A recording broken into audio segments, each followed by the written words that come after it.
We're just in the process of refurbing this boot chrome off a Mercedes 107 SL, and I've come across a really obscure problem, and I'm just going to do this video just on the off chance that anybody else ever encounters the same issue. Now obviously you'll often find that when you take the number plate lights out, the screws will snap off like this and this, so it's just a matter of drilling those out and re-tapping them. That's not the problem. We've taken out all the lights, and the problem is that when we put a 9-volt battery on the end of the lights, you can see there that that light lights up. Now this hasn't got a light bulb in it, I only have one light bulb, so let's take this light bulb out of here. Switch the light bulb over, and when I touch the 9-volt battery on there, that light bulb doesn't light up. Now we know the light bulb is good. Now this is such a simple setup that is difficult to imagine what could possibly go wrong. Obviously there's power going to these two wires here because that light bulb at the end lights up. And the problem is that I've never encountered before is something you can't actually see, that the power is not getting from here to here, or there's no continuity, whatever the word is, between here and here. And you kind of think, well, how can that possibly be? Because that's just a simple fitting that's soldered on. So what you'd expect is when I put one of these probes on that little circle there and hold it there, and I put the other probe on here, you'd expect that resistance of 1 to change, okay? But you can see that it's not changing, and even if, I don't know if I can show this on camera, even if I touch the circle inside there, it's not changing. However, if I take this probe and ram it all the way down there, it does change. So I'm now going to try inserting a little piece of tin foil inside there and seeing if I can get this bulb working with something as simple as a piece of kitchen foil. Okay, so all I've done is I've rammed a piece of tin foil down that hole so it's touching the very end, and put the light bulb in, and we're just going to test it. As they say in German, dem Moment, das im Mensch vom Affen unterscheidet. And let's just touch that on there to see. There you go. So I know this is a really obscure video, but just in case anybody else ever has that problem where the number plate light, everything seems to work just before you get your soldering iron out and all the rest of it, try the tin foil trick.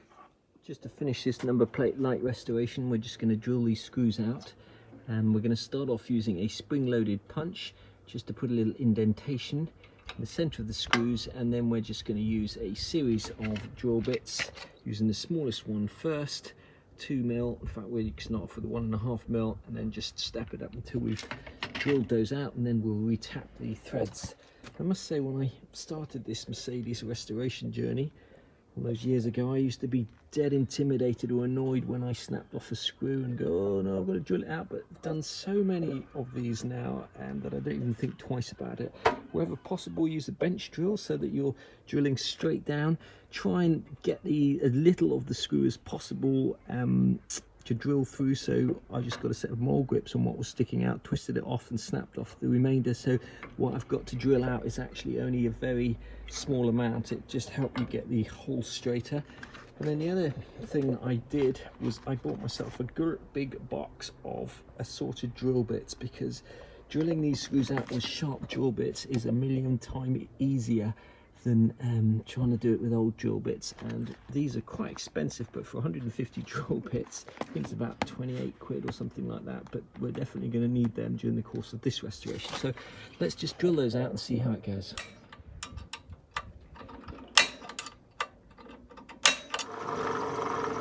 Just step that up to 2mm. Stepping that up to 2.5mm. Step this up to 3mm. Stepping this up to 3.5mm. Now you want to be quite careful that if your hole's not exactly central on the screw, you're going to start possibly drilling into the alloy on the edge. Now this particular hole is quite central, so we can go up to 3.5mm, and by that stage normally what happens is the residual screw will come out, but we'll see.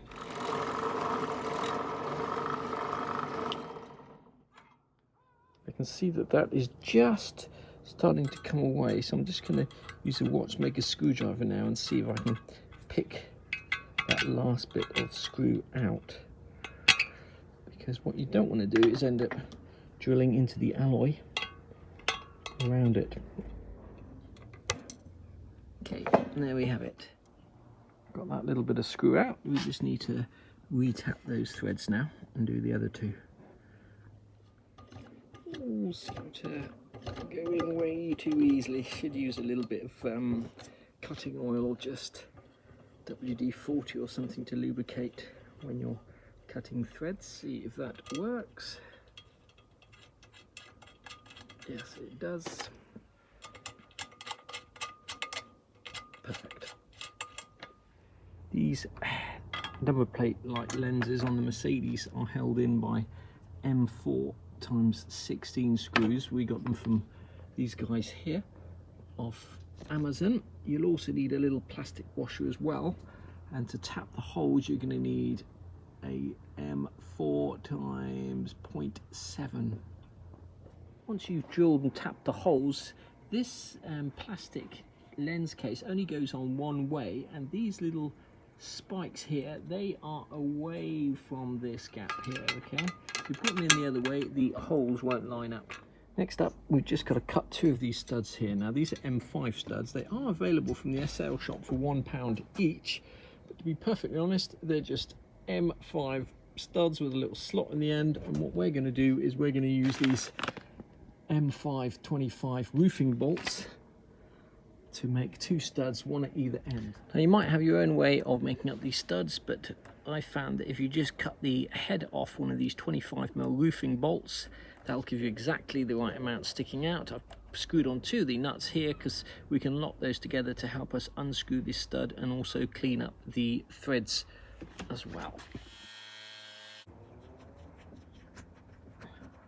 Okay, that's the stud cut, and all we need to do now is screw it into the end of here,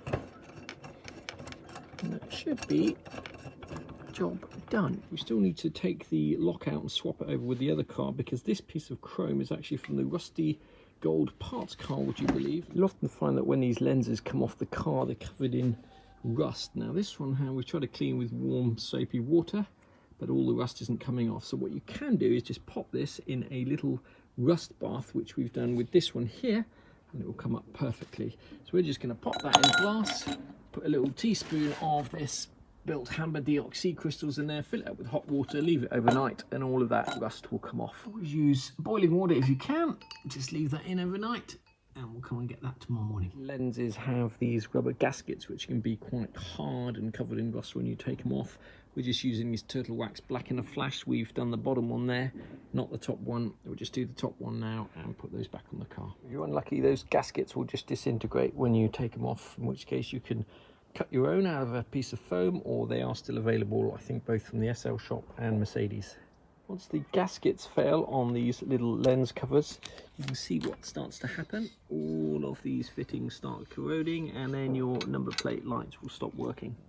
Put this back together. Make sure this fitting here is properly hooked over like that, otherwise you'll find it very difficult to line those holes up.